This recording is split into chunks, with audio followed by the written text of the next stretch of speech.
Jason. Danny. How you doing, buddy? Week before Christmas. Feeling good. Yeah. This is the time of year where we're like, the deadline, the Christmas Day deadline that everyone just makes up. Yeah. Is happening. And we're a week away from that. How are you feeling about that? Yeah. I mean, it's been a pretty busy year. So I've probably, in terms of like my delivery times, I am getting close to that. I've never really been that close to my delivery times before, to be honest. I've always like delivered like well ahead of schedule. Having Brody in the middle of the wedding season was no joke, and yeah, it's come down to the wire for a few of them. But everybody's been really sound and supportive. I think it's a lot of it's mentally, right? Because you put like the mental. Like sometimes I'll be like, oh, she's liking my story post, she's checking in or whatever, or he's liking my story post and he's checking in. But I think that's, you just make that up in your head kind of thing, So yeah.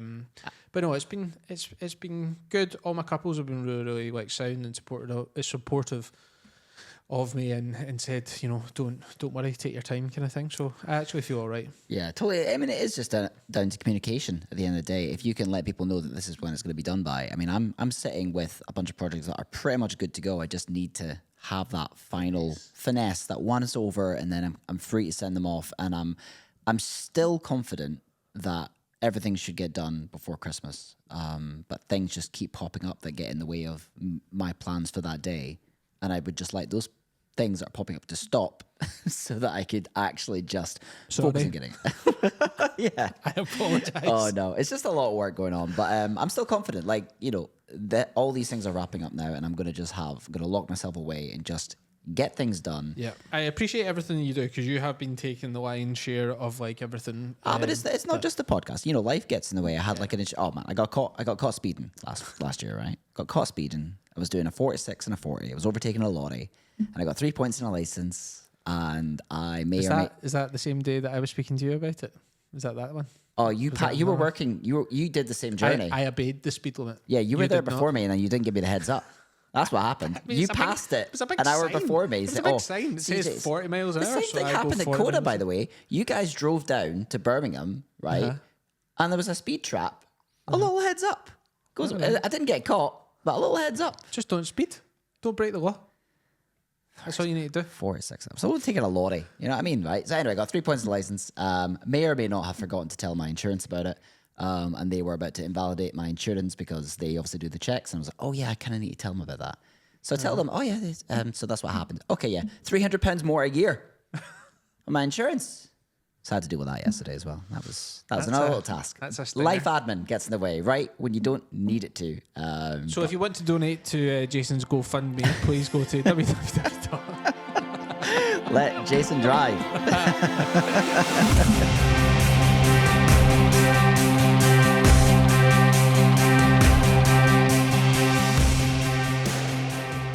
We have another lovely, phenomenal filmmaker on the show with us today as a special guest, which we're very excited to bring on, because not only is he an awesome filmmaker, but he's also a film podcaster, which I believe is we had Adam. I was about to say it's our first podcaster on, but I forgot Adam also does the podcast.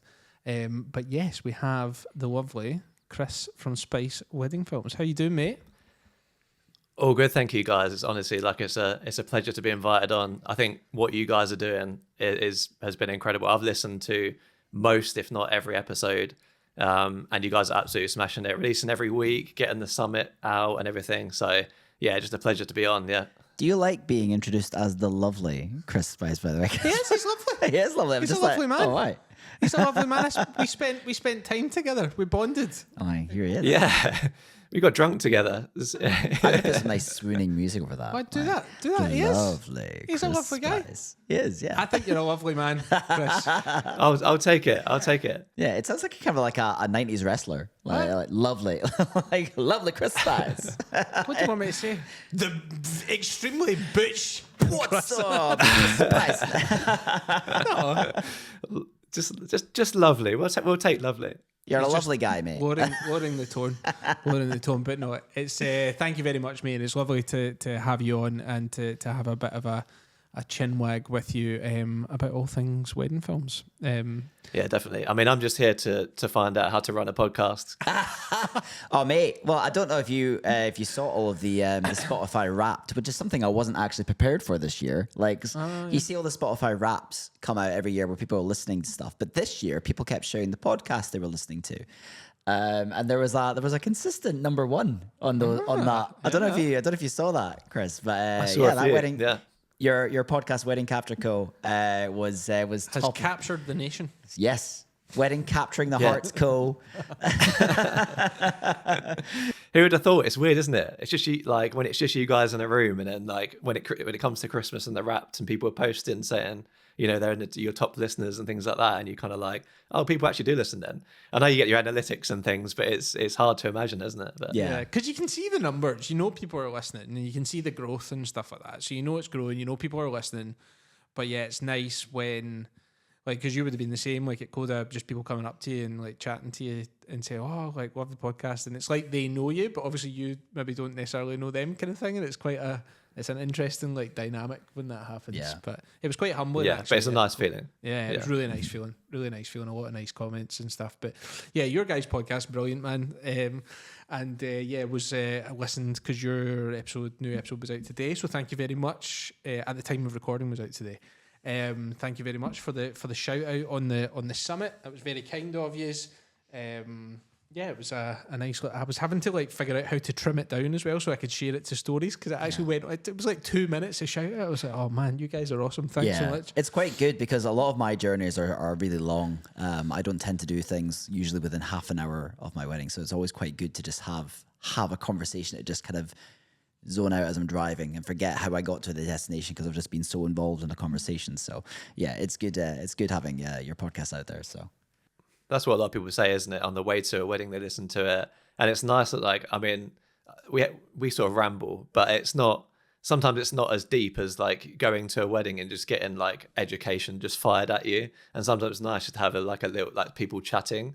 That's why I've always enjoyed like the laws, like the creative commune and things like that, because it's a bit more relaxed and like, you know, sometimes you'll get education from these podcasts. Sometimes you'll just get a laugh and a chat and that kind of thing. So yeah. Yeah, exactly. That relatable content. Exactly. It's all about. It's to keep people company on a journey to their wedding, isn't it? You know. Yeah. So. The UK is well spoiled now with voices keeping you company. Exactly. So yeah. Loads coming, and that's what it's all about.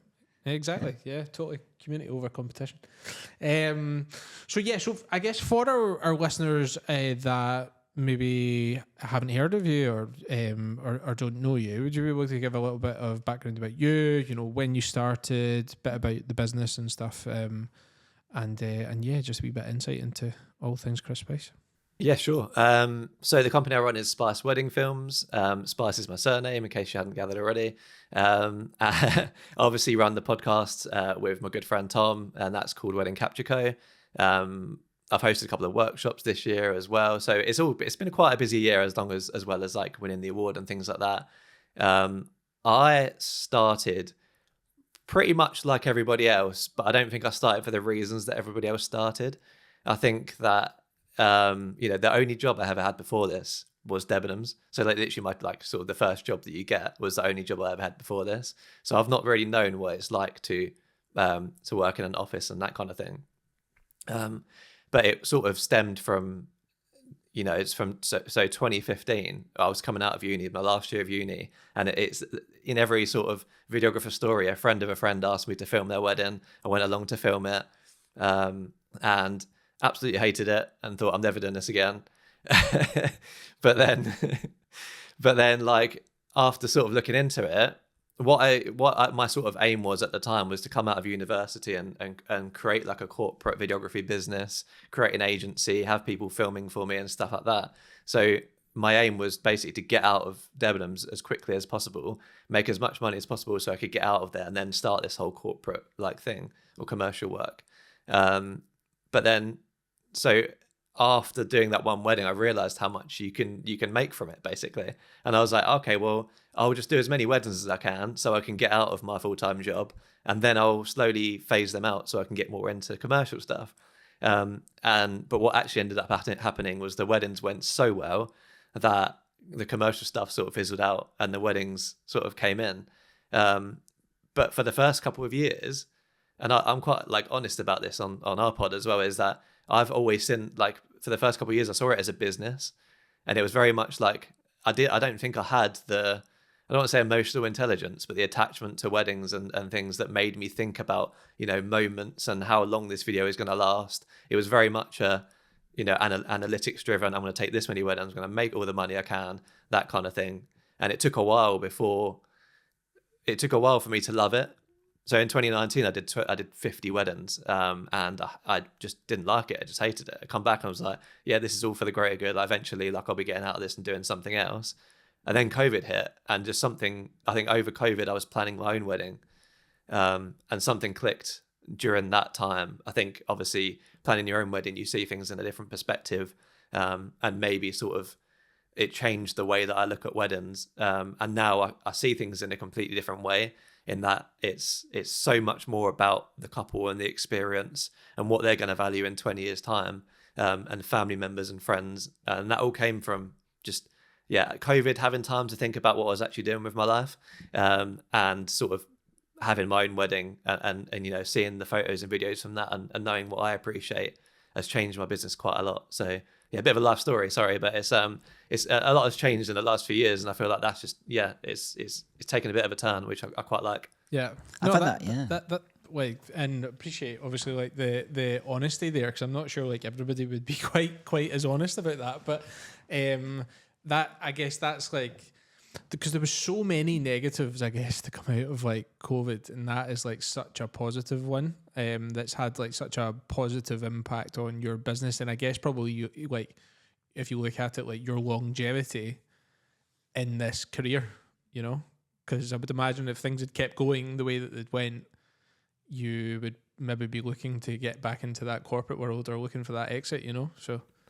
And here, you might not have won your award that you just won, I definitely wouldn't have. That, like, I always say that if it wasn't for COVID, I wouldn't be doing this anymore, because at the end of 2019, I was on the same trajectory again, and I was like, I'm going to quit. So January 2020, I said to my wife, I'm going to quit, I'm going to look for a job.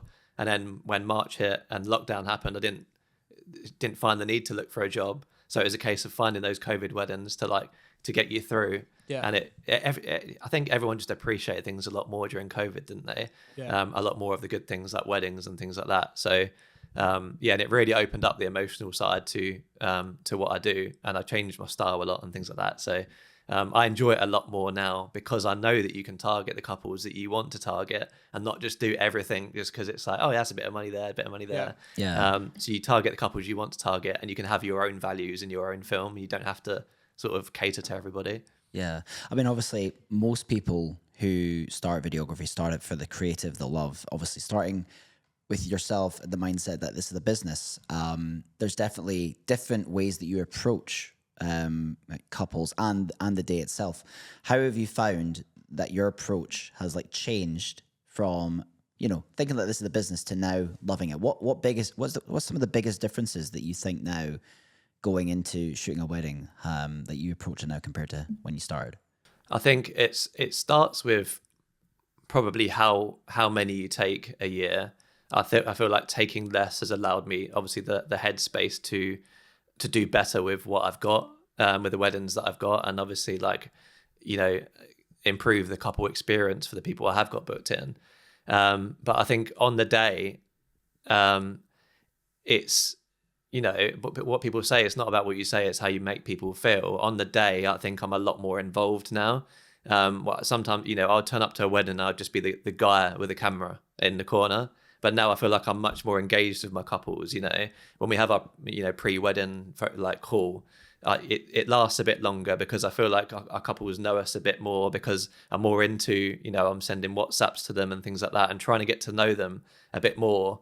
Whereas, perhaps before COVID, they were, one of 50 couples, and they just had to get that ticked off and done. Now I feel like I'm just listening a lot more, finding out what their thing is, what makes them tick, that kind of thing.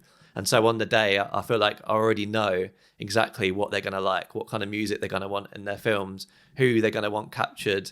And it's just being tuned in to who they are and you can do that a lot better if you're just more emotionally attached to it, I guess. Yeah. Oh, absolutely. Like if you're more present and take the time to try and build like a proper connection with someone, ultimately you will make a better film. And I've said this before, not only will you make a better film, but in the unfortunate instance of maybe something goes wrong, they're going to, audio, for instance, or whatever, one of the mics doesn't record, you will have, they're going to be more open to like forgiving that mistake, for instance, if you've built up some kind of connection with them, rather than if you are just very business, guy in the corner, don't really give them much chat, you're just there to film a wedding, like they've got no connection with you, and they'll just, they're more likely maybe to make a complaint or a grievance on that fact, so Yeah. I also think when you are closer with your couples, the response that they give you when they love that matters more. Obviously, when you're excited about delivering a film with a couple that you got on so well with, it's obviously every film matters, but you look forward to hearing the response from people that you're closer to.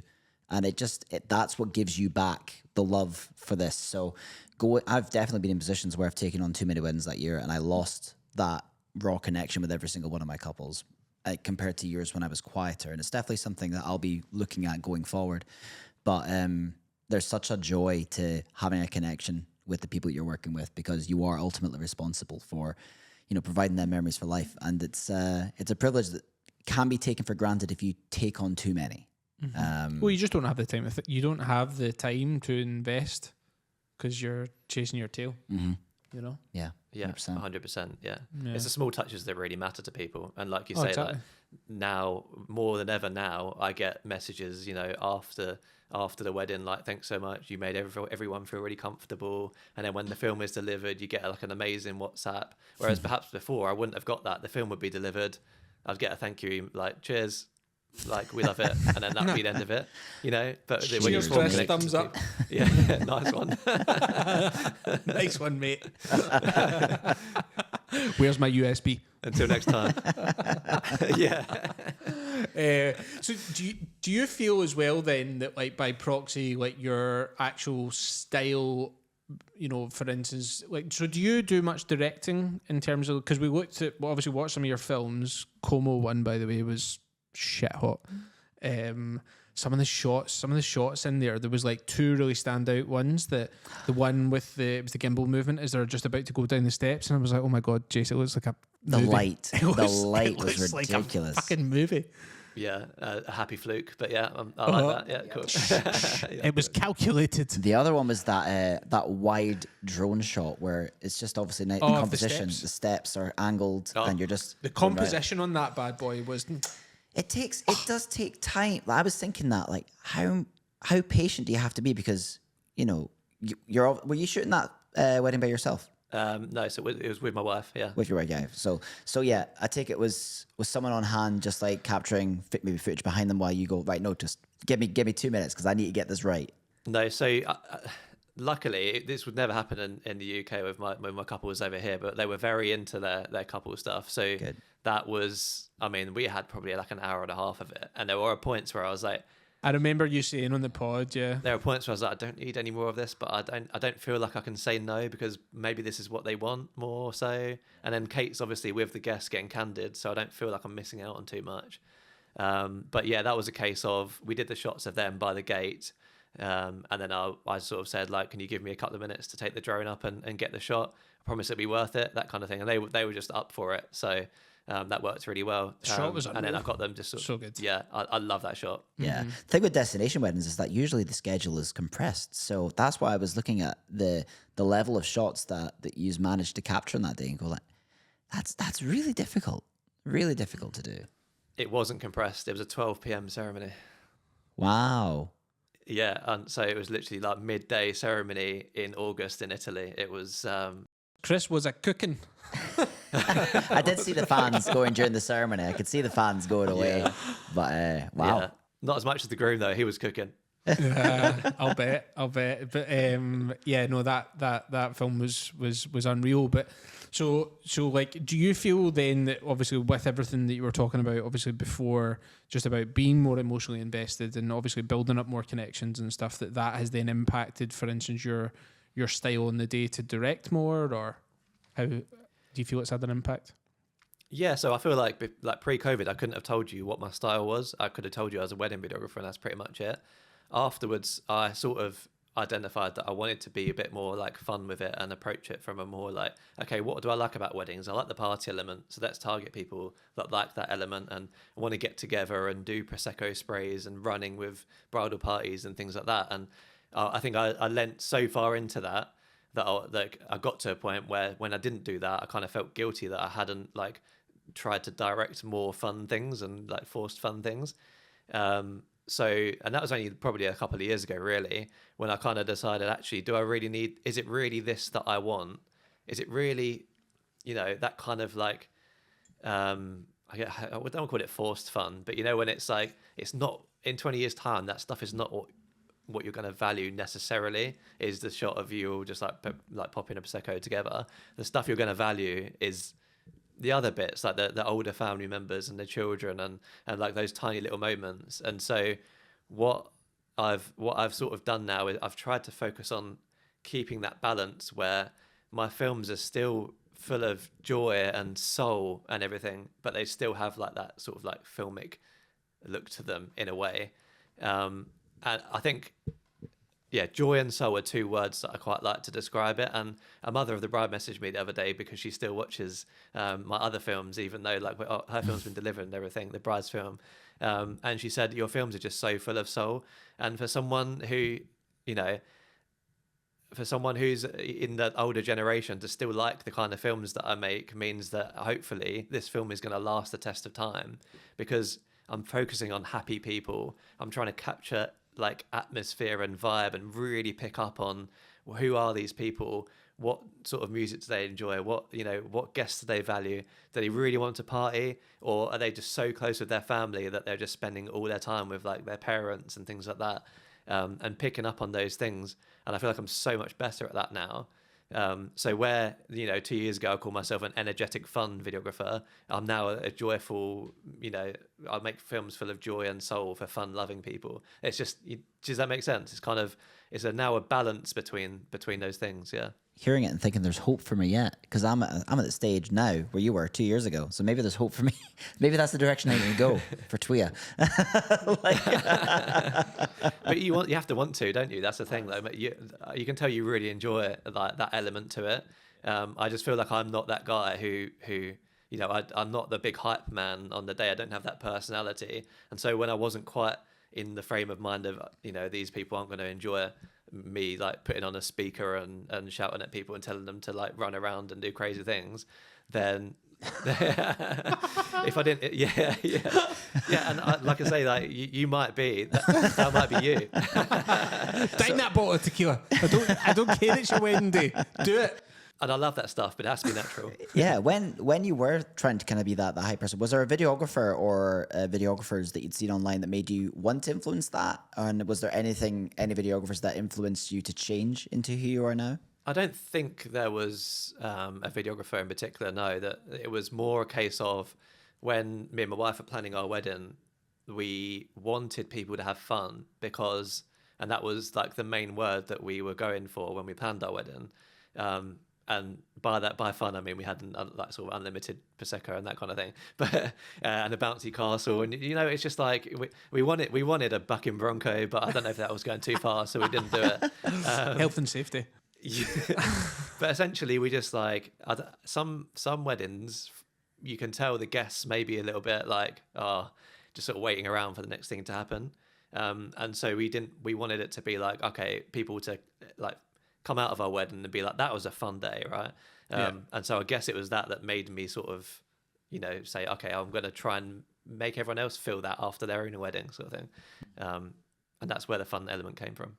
I think there's definitely something to be said of like someone who's maybe like recently been married or like that has recently been through that process, that you just have I feel like you can have that conversation sometimes with them, like because when I started, I'd been married maybe like 2 years, so it was still kind of fresh. So I was still able to connect on that kind of like emotional level. Now it's a wee bit further down the line, but obviously I'm in it now. So I think having that connection as well would probably help. I mean, you were the same. You just got married, earlier this year, so you know what that process is like. You know firsthand, the whole planning stages and everything. You can relate.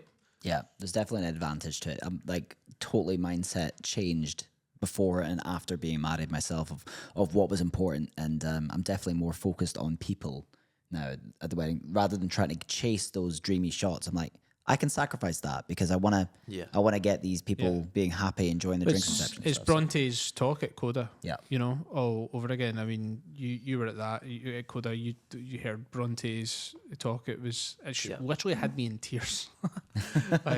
It was really powerful, but and so right on the money that it's not the flashy shots and all that stuff. It doesn't really matter. It's about those raw moments with family members that you won't get back.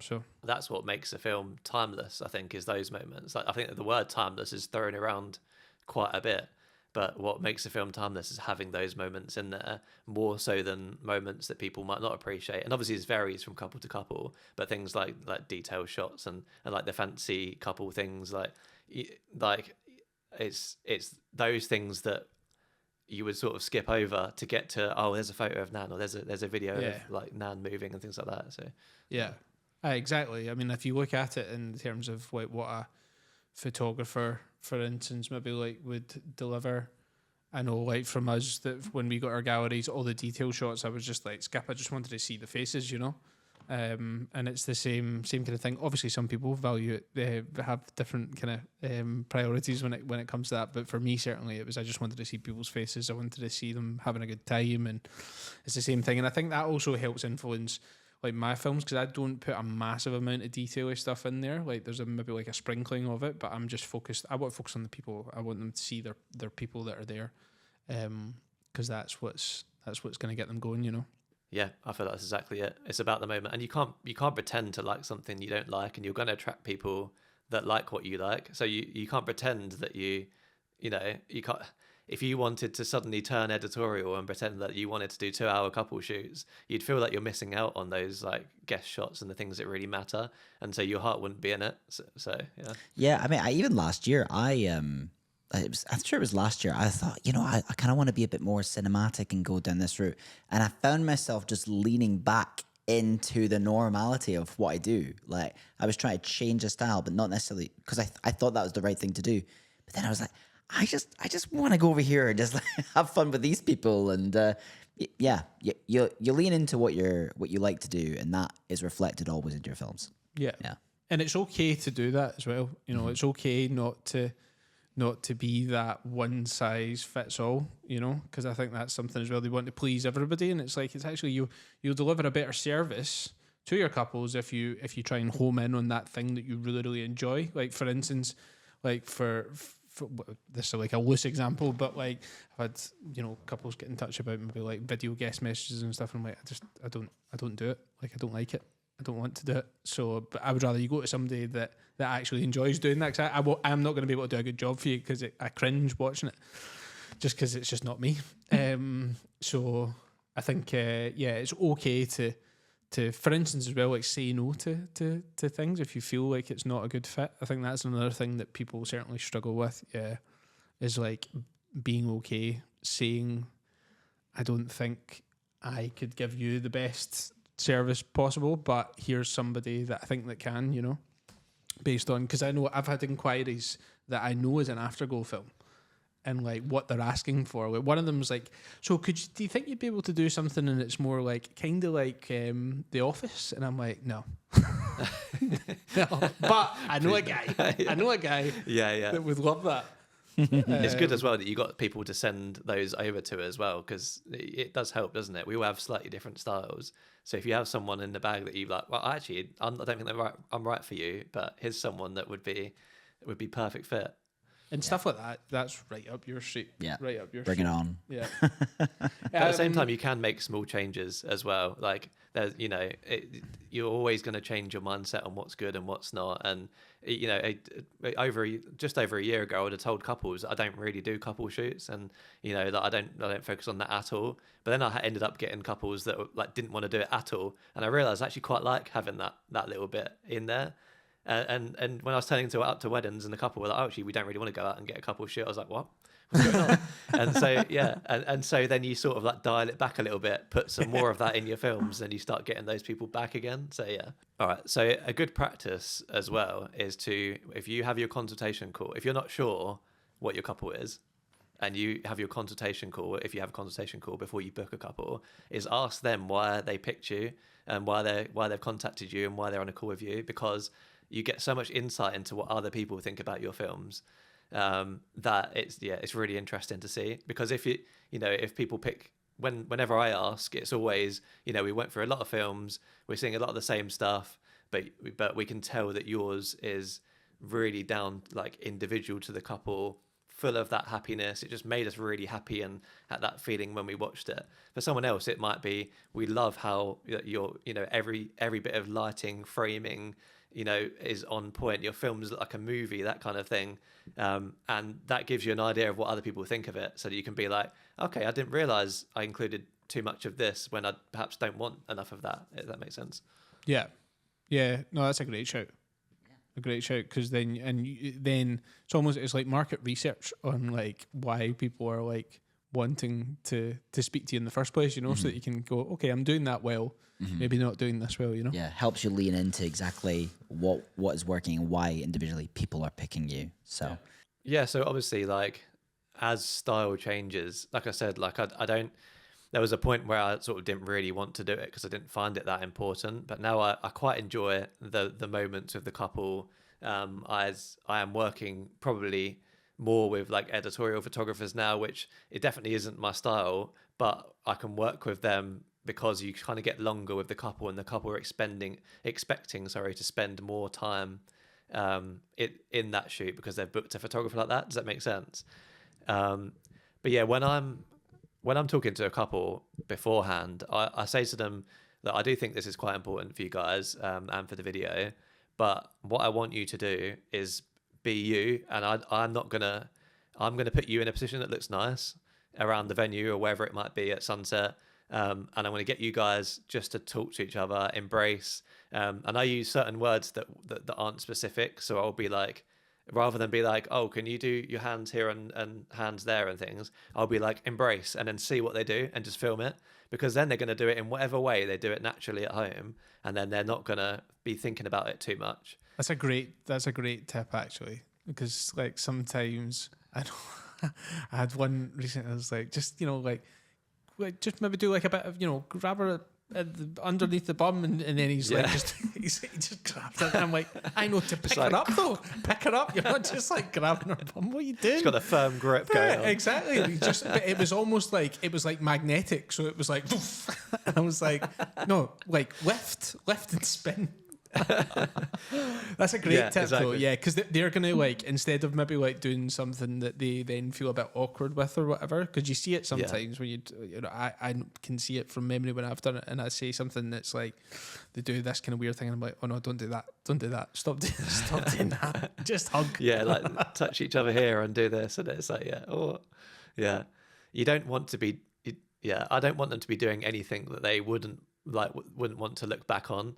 And I guess with photography, it's slightly different, because I guess if they've booked that type of photographer, then I sort of have to be there and film that and kind of like be their fly on that wall anyway. But I think the main thing is, like, depending on the type of photographer, is how much I get involved. So if there's a photographer who likes the facing to camera or doing really stationary things, you obviously have to get a bit more involved and get some movement in there. But it's always a case of finding out what makes the couple tick. Like recently I had a couple who, I'm going to try and mention this without, because it mentions it as another supplier involved, but essentially they had a donut cake, that tower thing, and one of their donuts they wanted based on their cat, so they wanted to be a cat donut, and it it turned out and it looked hilarious. Like, it was really funny. And when the couple walked into that room, all they could do was just laugh at this, like, and they loved it. Don't get me wrong. But then, so out on the couple shoot, like, you know, it's just like we're doing some like posy bits and whatever, and I was like, all I could think about is the donut of your cat, and like from then onwards, like they just like relaxed, they're chill, they were laughing at it. We were just talking about it for ages, and yeah, like that, finding out what makes them tick and what makes them laugh, and just using, even if it's like self-deprecating stuff, you know. Like the way you're walking, or you're half the time you're in a bush, aren't you, trying to capture a shot, and just like, well, that's it. Yeah. And that is what, you know, what you were talking about earlier about, you know, making the relationship with them. You're by building that relationship up over the time pre-wedding, by the time you get to the wedding, you're comfortable enough that you know maybe like how maybe like cheeky or whatever that you can be with stuff, or like, you know, like tongue-in-cheek kind of stuff, you know? Because if you've not done any of that, and you're just meeting them for the first day and you've got no connection with them, you're having to try and build that trust and connection up with them over what, like, you know, 10 hours, you know? Whereas if you've put the graft in before, you will definitely have a better experience on the day, and then you'll get more from the couple on the day as well. Yeah, 100%. Building that relationship and that trust as well. And half the time, the photographer has an advantage of that anyway, because they get engagement shoots. So they've already been there and found out a little bit more about the couple and seen them in person. And they've already had the camera pointed at them by that person. So, it's all the things you do before the wedding. And just like, you know, knowing if they've got a pet and what kind of music they like. If you know, if the photographer or we bring a speaker, I don't really tend to bring speakers, but if the photographer does, it's nice to know those little bits of information that can make them tick. And just, again, I'm not that fussy on like details, like fluffing out the dress every time they stop and things like that. It's just because it interrupts a moment, and that's when it becomes the photo shoot. And I get that photographers kind of have to, and you probably should as a videographer, but I don't want to make it feel like a photo shoot. Just like we're having a walk and we're going to stop in certain bits, and you're going to talk to each other about who's the worst dressed today, and then that's it. And yeah. That's good. I'll need to steal that one. That's great. Chris, you won. Tweer, you did it. Third time lucky. You smashed it. Talk to us about that, because that must be some feeling. Yeah, do you know what? Ever since I first heard of Tweer, I was like, I need to win that. At least the regionals. Like, I haven't set my goals on like the nationals, but the regionals, I was like, I need to win this, because it just, I'm not very competitive, but I'm competitive with myself. And I feel like, especially going the first year and getting highly commended, I was like, okay, well, now I need to win, because I've got like this close to it that it needs to happen. And so, yeah, been persistent. Third year, won the region, and it feels really good. Obviously, like ecstatic on the night, but I think what really stands out other than that is just the sheer amount of messages I got afterwards from suppliers, and like future couples, past couples. Just all I got so many messages. It was like really overwhelming, but also I was just sat there pretty much the whole day just replying to things like the day after. And yeah, just that love and support, and also just sort of validation in a way that you're doing the right thing. Because I say this year that I'm making the best films that I've ever made, and to have that validation of, yes, like you got an award now, so clearly you are, that's kind of it's a nice feeling. Yeah, it's a good, it just continues to like egg you on a bit and just give you that kick up the bum that you might need towards the end of the season, which is always good about the awards being at the end, because you're tired. It's been a long year, like, you know, and to have that and go, right, do you know what? The blood, sweat, and tears that I put into this year, it was worth it. Yeah, definitely. It's a good time for it, and it's definitely motivated me to carry on with my edits for the rest of the year as well. So. I'll bet. But no, I'm assuming the Como film was that one of the ones that you put forward? That was one I entered. Yeah, I had to do that. I thought so. Nail winner. It was fucking beautiful. It's just, it filmed itself. Like, I had to tell the story, but the everything just looks great when you point a camera at it in a place like that. Yeah, I know, but like the shots and stuff like that you had, like, don't do yourself a disservice here. The shots and stuff like that in there, that takes thought, planning, and skill. So no, it was very well executed. Yeah, I'd guarantee I'd messed that up. That's what he said when he was watching it. He's like, man, everybody's done Como. He's like, I guarantee you, I'd go there and I'd fuck up. I'm like, Someone did a Morocco shoot earlier. Like, I did Morocco in March, and someone else did a Morocco shoot later this year. And I'm like looking at their Morocco film, going, why doesn't mine look like that? Like, how can I mess that up? you didn't mess it up. Your Morocco thing was But you do it in your own way. Yeah, I mean, I looked at someone's film. Yeah, I looked at someone else's film of the same venue, and I was like, it's so much better. We're all just hyper self-critical of ourselves. That's the problem. Yeah. You done good. Cheers, man. Done good. Cheers, man. But anyway, it's not about you right now. It's about Chris. 100%. And the Como film was amazing. And like the final, I think, is that in January in London?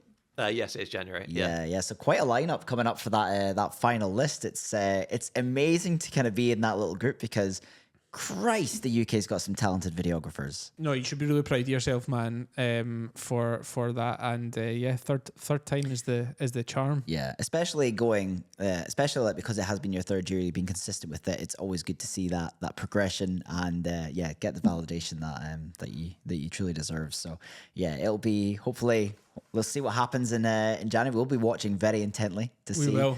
Because we'll definitely be inviting the winner back on to say we've got the best in the UK, so we might get you back on in January. You never know. They're like, oh, Chris, so what have you done in the last month that we can talk about? Nothing, editing, waiting for the awards, having a good night out. But no, it's good. It's like, it's really nice, obviously, looking through that like list of names and being like, wow, I'm amongst these people, and a little bit of like that. Oh my god, like that's just a crazy good list, and thinking that you'd be part of that. And so like for me now, as much as like I don't want to sound too humble about it, but I'm just quite happy to be there, and like I'm not like, my hopes aren't pinned on winning this. I'm just really happy to be in that list of people. Yeah. Mm-hmm. Yeah, 100%. Nah, but well, mate, like you're all. I think everybody that's won, and that's a good thing about TWIA, isn't it? It's like everybody that's won in the different regions, and like highly commended and stuff. It's like a worthy. It's a person that's won it. You know, it's like you can see why that person has won, and that's the good thing about TWIA being maybe like unlike some other awards that we maybe know of that aren't quite as, they're not judged. You can tell it's maybe not being judged like properly, and TWIA is just that one that you know if somebody's won for the region in TWIA, you know their films are shit hot, and that's the good thing about it. So, and as a person for receiving the award as well, like you know, okay, it's been judged properly by looking at who the judges are. You know, it's been judged properly, so I know that okay, yeah, it's like proper validation of your own work. You know. Yeah. It's your industry peers, isn't it, that judge it? So that makes a big difference. Yeah. Let's be real.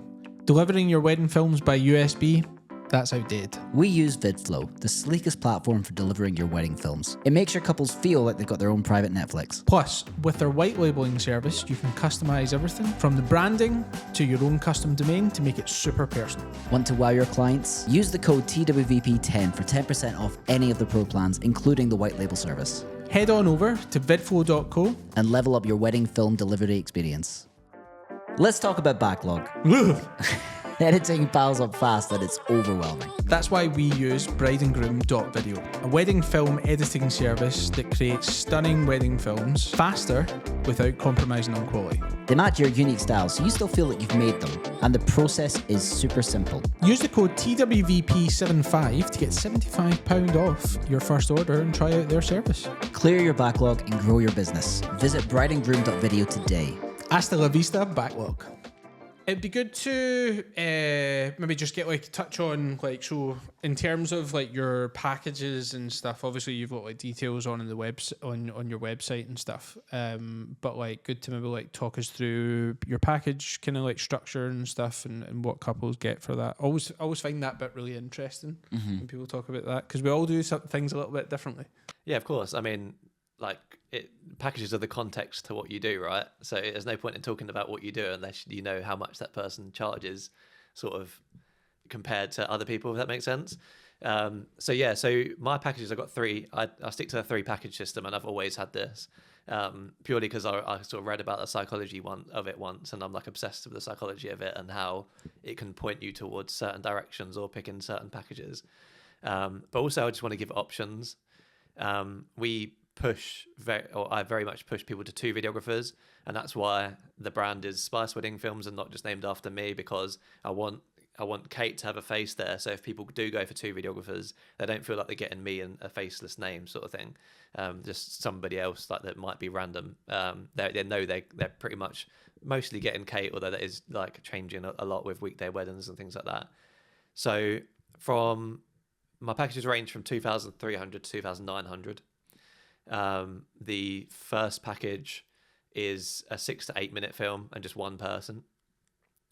The second package, which is 2,700, is a 2 to 3 minute highlight and a 10 to 12 minute film. And then the top package is a 2 to 3 minute highlight and a 15 to 20 minute film. And those two, the middle and the top package, are both with 2 videographers as well. And throughout that, they get the full ceremony and speeches, full day up until pretty much the first dance or sunset, whatever's latest. Oh, Yeah, okay. I remember looking at your packages online, and I really like the film structure of them, because I think it's a challenge for a lot of videographers to understand exactly how much they should be giving, because for a couple to be looking at videographers outside of the visual element, sometimes the only comparables are what the deliverables are. So, this person's giving me a 6 minute film. This person's giving me a 9 minute film. Like, what is that difference? But I like the mix of your films, because I don't know if you mentioned it, but was I right that your first package also comes with a 1 minute teaser? Yes, yeah, I didn't mention that. Yeah, it does. Yeah. So there's a 1 minute teaser and a 6 to 8 minute highlight. But your second package comes with a longer teaser, but a full on like a 6 to 8, like, no, it's a longer highlight. Yeah. So there's a good mix there either way. So sometimes I think a lot of videographers feel like they're not giving enough. But that, as an experienced videographer, I know that that's more than enough, and they're getting a good mix from there. So do you get people often asking for anything longer than that, or is that something you've not experienced? No, never really. I'm someone who changes my packages quite a bit to like sort of to do what I enjoy, but also if I find that people go in for certain packages rather than others, then I'll make them either a little bit more accessible or add something to them, and that kind of, or change the film lengths and see how that sort of reacts to things. But as a general rule, the middle package is what I would absolutely love. I would be happy doing 30 of the middle package. The bottom package is the first package is the lowest amount that I would want to earn from a wedding, and the highest package is the most effort I'd want to put into a wedding. So 15 to 20 minutes is probably the most I would ever do.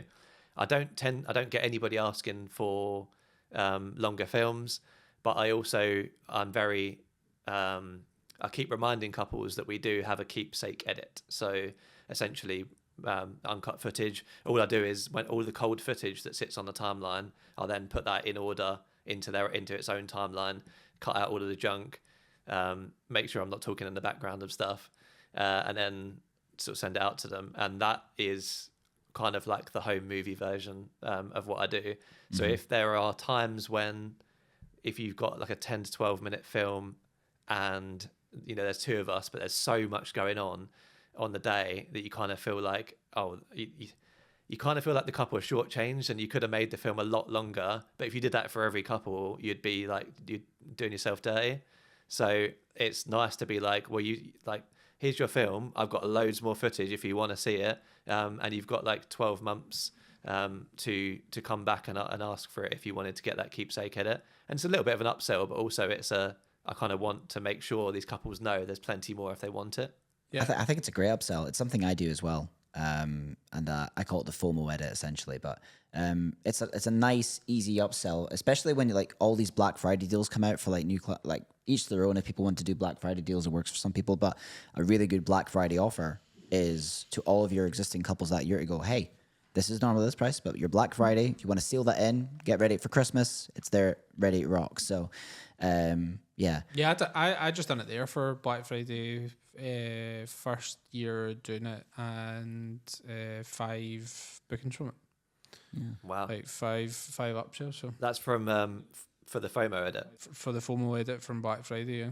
Yeah. And that's a good top up, isn't it, on the income Yeah. as well? Absolutely. Yeah. Yeah. And also they get, I get a get all the footage from the day that they've not seen kind of thing. But yeah, I was surprised at how, I think as well, because like I'd put the raw footage price up by a decent amount just to cover storage plus the actual time it takes to go through everything, because you're going through every single clip. It's not an insignificant amount of time. So I felt like I was probably, because I'm not one of these people, when I say like raw footage, it's not a case of just banging everything onto a hard drive and then ship it off. So I will go through it and like, put it on a one big timeline and stuff and take out some of the kind of, like you said, junk. But so it meant that with it being up a little bit up higher, I was able to, when putting on the 50% discount on, for instance, for Black Friday, it was still a decent amount of money.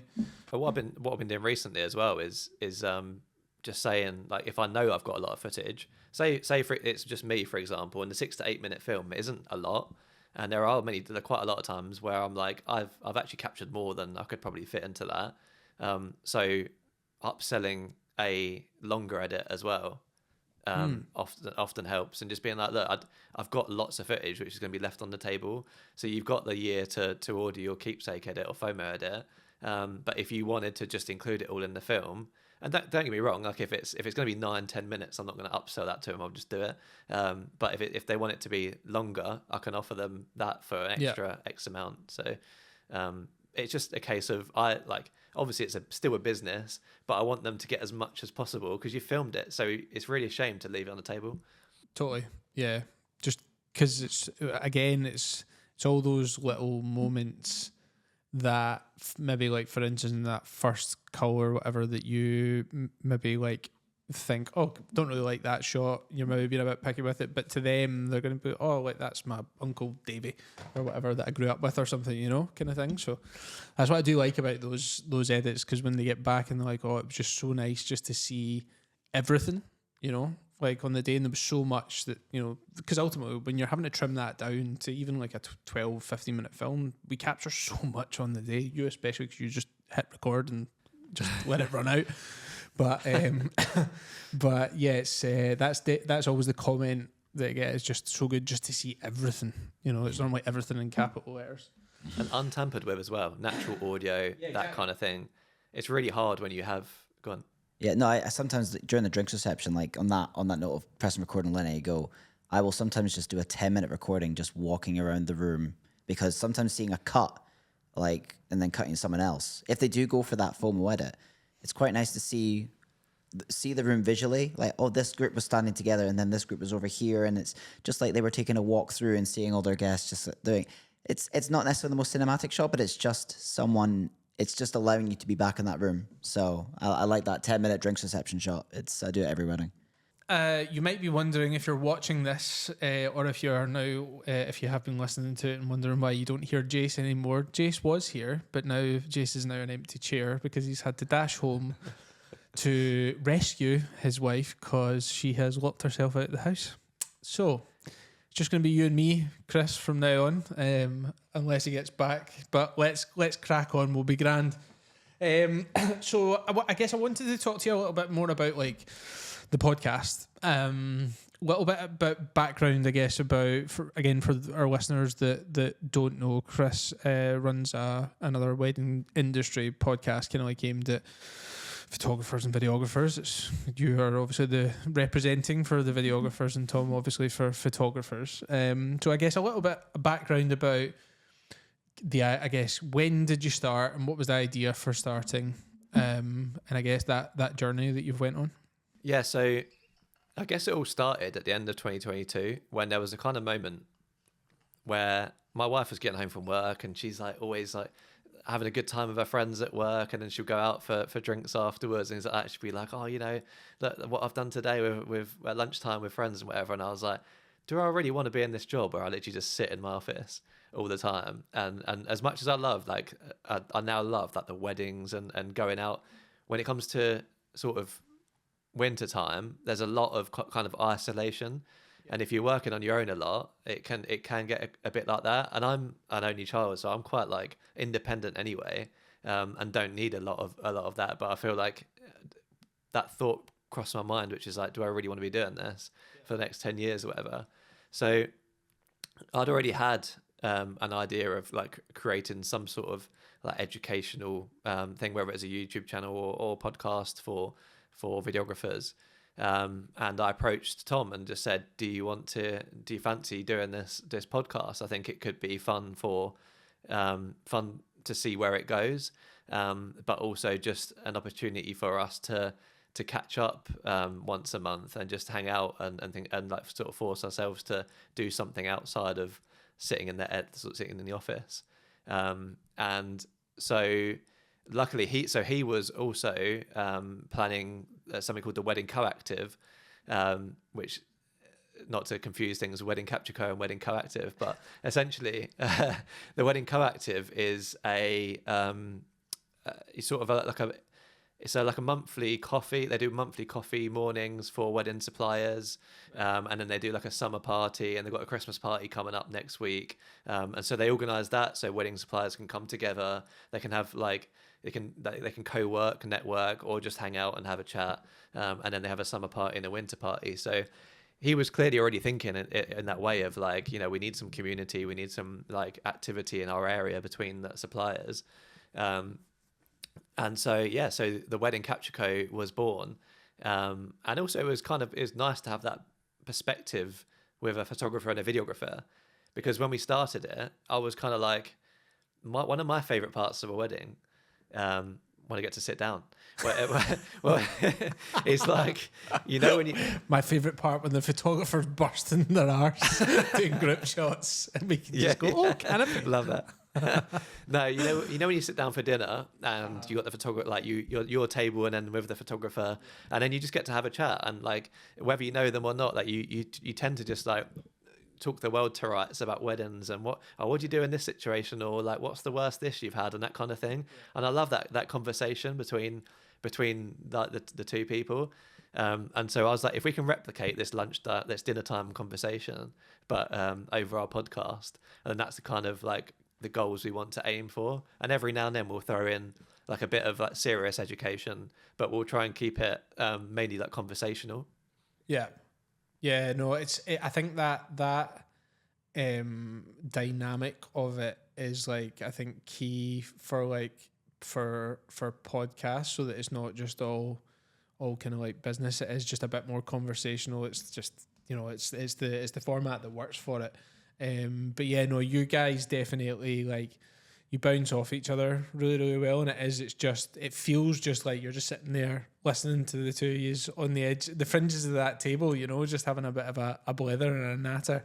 And I'm right in saying, because you don't really like cut much out, do you? Like, it's kind of, it's just like record and just let things kind of like go, kind of thing. Yeah. So it's pretty much we set up, we record, and we don't really have a target for episodes. We tend to get higher and higher, and they get longer and longer, and then we say, right, we need to cut them down again. So they go back down to 45 minutes, and then they get longer and longer again. But at the end of the day, like, we don't want too much outside of the day of recording. We don't want to give ourselves too much work, because the aim of this was just to have fun and have that sort of conversation, rather than to build anything from it, which we kind of have built some stuff from it, but the aim was always to do as little as possible. So in the edit is we keep pretty much 100% of it in, unless something changes in that time between like recording and posting, then it all goes in.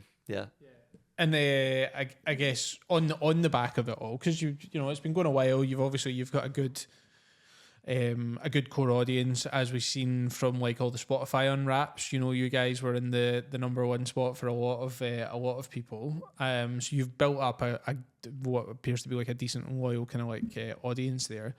But on the back of the podcast, you've also arranged some kind of like workshops and stuff like that as well, haven't you? Yeah. So we have hosted 2 branding workshops this year, and again, like where we've not wanted to like. We kind of want to do our own thing in terms of like the education space and things like that, as a lot of people do.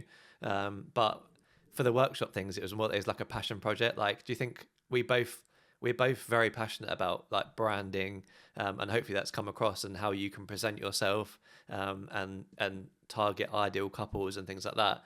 And I think in the glamorous world of like actual filmmaking workshops and practical things, I think what I really enjoy is like the business side and creating the website and and making sure you get the right people and changing your business and that sort of thing. So we created the marketing and branding workshop, which we hosted the first time in May and the second time last month, I think it was in November. And they were only very small ones, so I think it was 7 people per time, and it was just really good to be able to pass on some of that knowledge. But also after the first one, I redesigned my own website, because I was like, actually a lot of the things that I preach, I'm not sure if I'm quite doing, so I need to like up my own game as well. So after the first one, I redesigned my own website, and that's helped dramatically for me as well. So this kind of passion project has escalated into like, it's actually helped us as much as it's helped the people that were there and bought tickets. I mean, I feel you on that point, because like, Jason and I will talk quite often about making sure, make sure you're posting on Instagram, make sure, you're spending time to go and do it. Even in the latest podcast that we released today, at time of recording today, that it's the same kind of thing. But if I look at it, like if I look at my November, it's probably like one of the lowest amount of leads that I've had in quite some time. And the reason for that was because I haven't really been posting, because I've been quite busy, between editing and stuff like that. So I think the podcast is also good for us as the podcasters to go, okay, right, yes, I need to practice what I preach and get my arse in gear to actually go and implement these things that I'm talking about. So, it's definitely a good way to keep you in check. But that's awesome that, and to be honest, like for those workshops, the type of workshop, that's probably like a really good number, to be honest, so you can actually spend the proper amount of time with each individual, because it's a full day, isn't it? It's like a day shot. You get, you have a dinner and stuff like that included, don't you? Yeah, it's a full day. It's hosted at a place called the Cozy Club, and it's very cozy. So you're literally sitting on sofas, like just hanging out, and we sort of encourage the conversation so that everyone can sort of ask each other things. They can ask us things, and like stop us at any point in this presentation. We're not here just to talk to you for a day. Like we can have conversation about it, and then at dinner time everyone gets food, and we sit down and we have a chat at dinner as well, a little bit more informal. But yeah, and it's nice to, like you say, focus on individual people, especially when we're doing website reviews as well. So we have people's websites in front of everyone on the projector, and we'll go through and we'll give them feedback on what they could do to either improve, or if they don't want to improve their website, just to improve their brand and start targeting the couples they want. So yeah, I think the whole branding and like website thing is definitely something that I have noticed, especially since starting the podcast and maybe looking more intently at like, I guess all the filmmakers that there are, that it's definitely something that's not always, sorry, I'll rephrase that. It's something that I see as a common trend with people, that it's something that they can maybe put a bit more work into, or a bit more spice put into their, see what I've done there. Just to, finesse it a little bit more to make people want to like inquire, because I definitely seen a shift when I made changes to my, to the branding, and hired somebody in to do like the branding, the copywriting and the website. That was like a real shift for me in terms of not only the amount of inquiries, but like the quality of inquiries, in terms of like my ideal couple started coming to me rather than me trying to find them, they were actually coming to me, and it makes such a difference. And I think people can look at it sometimes. I mean, listen, you don't need to go and spend thousands upon thousands of pounds on a website. You could make it yourself, but when you get that advice, and when you get people, looking at it and giving you like actual feedback on it, or hiring people in to help you with it, it makes such a difference. It just gives, a massive boost to the quality, and therefore the leads that you actually get in. 100%. If you know what you're doing, and I'm not saying my website's perfect. I did it myself, but it's much better than it was, and it's targeting the people that I want it to target, which shows in, I've not necessarily got more leads. It has been a bit of a strange year with leads. Like bookings have come in nicely, but leads are a bit strange. But if you're getting lots of inquiries and not converting them, then maybe your people aren't quite getting who you are, if that makes sense, or your inquiries coming maybe from the wrong place. But if you set expectations with your website as I do this, I make this, then and also what you don't make and what you don't show, then that is going to the inquiries that you do get should be hotter, as I would say, like more likely to book once you reply to them. Totally. I mean, this man that was sitting here, The invisible man, invisible man right now, he's a prime example of that, because he doesn't get that many leads, but that's obviously by design, because if you watch Chase's films, they're very different to what the majority of the market are putting out there. They're he's niching down. Yeah, very, very niche. So by default, he gets a lot less inquiries than, for instance, maybe you or I get. But I would bet, I mean, his conversion is certainly much higher than mine, and I would say it's probably it's higher than most people for that reason, because he's going, this is me, this is what I do, there is no getting away from what you're getting here, this is it, do you want to book? And like normally when they inquire, it turns into a booking, which obviously for the majority of people that are maybe like delivering a more we'll call it traditional, but more of maybe what the market is looking for, then there's more options, isn't there? But with, for instance, the Invisible Man over here, there's not as many. Yeah, exactly. If you're doing things quite similar to everybody else, then they're going to be shopping around as well. But if you like you say, when you watch his films, you know exactly what you're getting. Go on Instagram and watch through his films, and like no one's expecting anything else other than that. So by the time they've inquired, they know that's what they want. Exactly. And there's probably not a lot of people that do that in the area that are after. There's not. But yeah, I wouldn't like to edit one of Jason's films for him, because I'd be like, I wouldn't even know where to, I wouldn't know where to start. Like, what is the blueprint for this? It's like chaos. There was a point where I wanted to do films like that, but then I realized I was giving myself too much editing, and I was like, do you know what? I'm just going to go back to like quite like normal films. Yeah. So one question that we do like to ask, as you know, being a long time listener of the pod, is just what is your biggest balls up at a wedding, if you can think of one?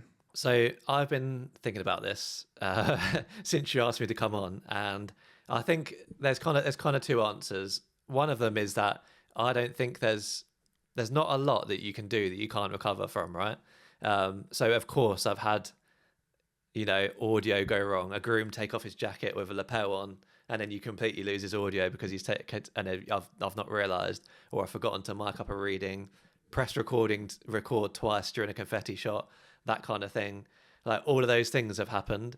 There was even one occasion where I used to plug into PA systems, and I plugged into the PA system, got this perfect audio, and I was like, amazing, don't need to mic anyone up, I've got this amazing audio. And it was in a drawer, and what happened, someone closed the drawer, and my wire popped out of the PA.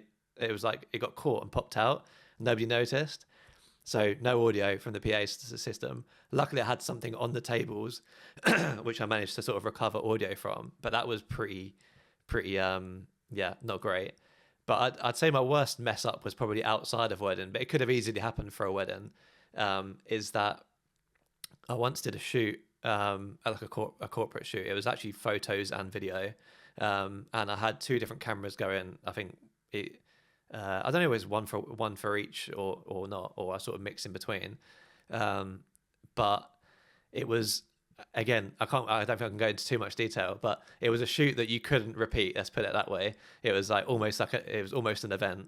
And essentially I had these two SD cards, and my keyboard was running out of battery at the time. So what I was doing, I was copying SD cards over, but I was using Command C and Command V to copy. So what I had both SD cards in there. I can see you cringing already. Had both SD cards in there. I pressed Control C, copied one over, all good. Went to the next one, pressed Command C, and Command V, but obviously the Command C hadn't worked. So what had happened, it copied the same SD card twice. And I was like, yep, all good. I can see there's 2 SD cards there, like both full of footage. That's all good. Ejected it. And yeah, like went about my life, formatted the cards ready for the wedding and everything. And then back to editing it. I was like, oh no, I've got the same footage twice. Where's the rest of it? And it turns out it hadn't copied the second SD card. And yeah, luckily it wasn't something which was like wasn't a business ruiner. It wasn't a wedding, and you know, like they still got stuff from the first SD card. But now I make sure when I copy stuff over, I literally like, you know, right click and get info and look at how many gigabytes and how many items are in there. And then I go through it on the camera as well and make sure that all those clips are in. So yeah, it was a pretty big mess up, to be honest. And yeah, I hated myself for it for a while, but I think it's just learning from those things, isn't it? But well, that's it, and I think that's the reason that is the reason why we asked that question as well, because there's always like learning to come from. Like, making mistakes is great. Like, if you're not making mistakes, then you know something's probably wrong.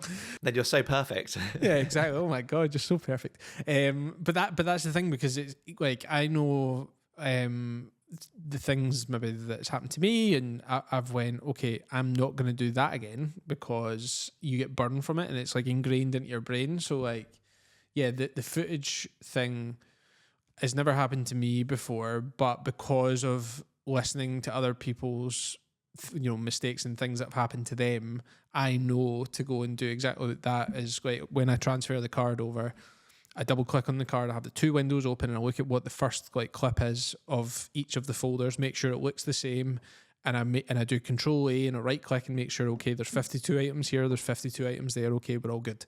And nothing's went ski whiff, and then checking the actual gigabyte of the file sizes as well, just to make sure that, you know, that issue doesn't occur. But and that's exactly it. Yeah, and that's what I wasn't doing, and clearly like that's what you should be doing. So yeah. Exactly. Because like for me, I have this system, I don't know about you, but like when I come home from the wedding, regardless of whether I've got a wedding the next day or not, I need to make sure I just get everything like started backing up. So like I get the cards, get it all in, and even if it means I go to bed a bit later, just because I've got this system and this order of how I do things. So I think if I wasn't to do that, it would throw me off, and that's when I would make a mistake, you know. So yeah, you want to make sure everything's done. And onto a hard drive or 2, like as soon as you can, basically, so that it's not like you don't pick up the camera format and be like, oh wait, have I transferred that? And it's like, yeah. I mean, for me, like getting Backblaze was a massive thing for me, like in terms of the peace of mind for that, because I know I like upload it to the hard drive, and I know by the time I wake up in the morning that all the footage is backed up, so that I'm fine to, you know, wipe the cards, and it just gives you that peace of mind. No, that is good, yeah. But not everybody's as fortunate to have as fast internet as I do, and I really hope, because we're going to have to move soon. So see, if we move to somewhere that's got like archaic internet, I'm going to be like, oh my god, like it needs to be a minimum like 500 upload or something like that. Which that's really hard to get as well. I used to have a gigabyte up and a gigabyte down, and it was great. And now I've got like 30 upload speed, so I have no chance of. So moving really, yeah. Yeah, it's the having all those hard drives, like, you know, just sitting about, and it's not only that, it's really expensive. Like all the hard drives. That's like, I remember I've been trying to upgrade my backup hard drives to SSDs, and I'm starting to regret it already. Now I'm like halfway through, because I used to be like the big drives that are plugged in and spinning, and when you plug them in, they take a while to spin up and get started, and you're kind of like, how long are these going to last for before I can't rely on them anymore? So I got some SSDs, and I was like, this is going to be expensive to transfer all this stuff. Yeah, because I looked at NAS as well, like NAS drives and stuff, but yeah, the reason actually I didn't go for it was because Backblaze to back up a NAS drive was like a way more expensive, and I was like, nah, I'm fine with just Backblaze for just now. But yeah, hopefully when we move, I don't get really slow internet, because I'll be really sad and I'll need to pay BT to give me a lease line or something. Yeah. Well, Chris, thank you so much for coming on the pod today. Both Jason and I, the Invisible Man, would have loved having you on. And and it's been great to just have a bit of a chin wag with another awesome filmmaker, a lovely man. Jason, what you got to say about that? A lovely man. Yeah. He's got nothing to say now. Exactly. A bit quiet now, aren't you, prick? But yeah, no, it's been a pleasure. Like, I've really, really enjoyed it. Again, like, you guys are doing bits. Like, we'll have to return the favour and have you on ours soon as well to talk about the summit. Yeah, that'd be awesome, man. That would be awesome. So yeah, to find me on my website, it's spiceweddingfilms.com. Instagram is @spiceweddingfilms. And if you want to find our podcast, Wedding Capture Co., it is just on Instagram, weddingcapture.co. And you should be able to find it on any podcast platform as well, Spotify, Apple Music, and even on YouTube as well. Perfect. Yeah, it's a really, really good podcast, guys. Go and check it out. Just another good lesson on your journey to weddings. I believe as well that you said that you might have a wee cheeky offer for our listeners on some stuff that you have up for grabs. Chris, if you could let us know about that as well. Yeah, so at the moment I'm sort of building a Shopify store and have a couple of products available. And hopefully that's going to grow over the next year or so. But at the moment, whatever's out when this podcast is released, I want to try and give a discount to listeners of your podcast.